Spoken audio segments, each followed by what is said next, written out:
Hello, welcome back. Today is the day to see the solar eclipse. We're looking at a good 78% of the eclipse that we will see across Southwest Florida, the peak times being around that 2:50 p.m. hour later today. But for the most part, we are starting off nice and quiet there. You can see that on our Doppler radar. All the activity is moving away from land, and that's what we're going to see throughout pretty much most of your morning. If you do see a shower develop late in the day, that's from daytime heating and looking like rain chances again today being a lot slimmer than what we saw yesterday, of course. There's a beautiful view over out in downtown Fort Myers. Again, we're looking out into North Fort Myers. You can see nice and quiet conditions, that blue sky, couple clouds lingering behind.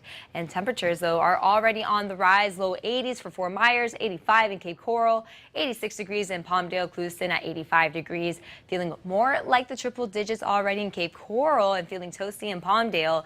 93 is what it feels like in Fort Myers. Again, temperatures feel a lot hotter when you factor in the humidity that we have with all that heat. So by the late afternoon hours, when you're standing outside looking up in the sun, wearing your glasses, of course, that are specifically made for the solar eclipse, just keep in mind, stay hydrated. It is going to be hot if you're outdoors for the extended period of time. We're going to see those winds continuing out of the southeast at around 10 to 15 miles per hour today. Again, clouds in and out of the picture.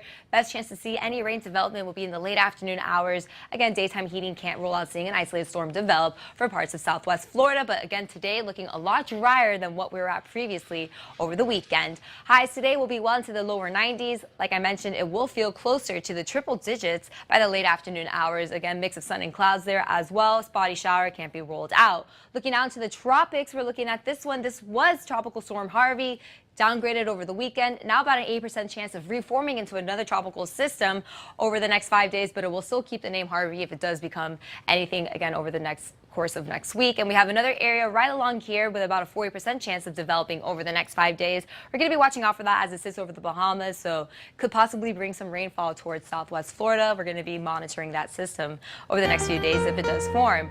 For the most part, though, temperatures today in the 90s. Again, solar eclipse day, low 90s throughout that week ahead. Upper 80s with a better chance of more rainfall coverage later in the week. But as for your Monday, like I mentioned, solar eclipse day beginning at 1:21 p.m. max eclipse time 2:53 p.m. looking at about 78 eclipse percentage there, and then it all wraps up at 4:16 p.m. Let's look at your forecast.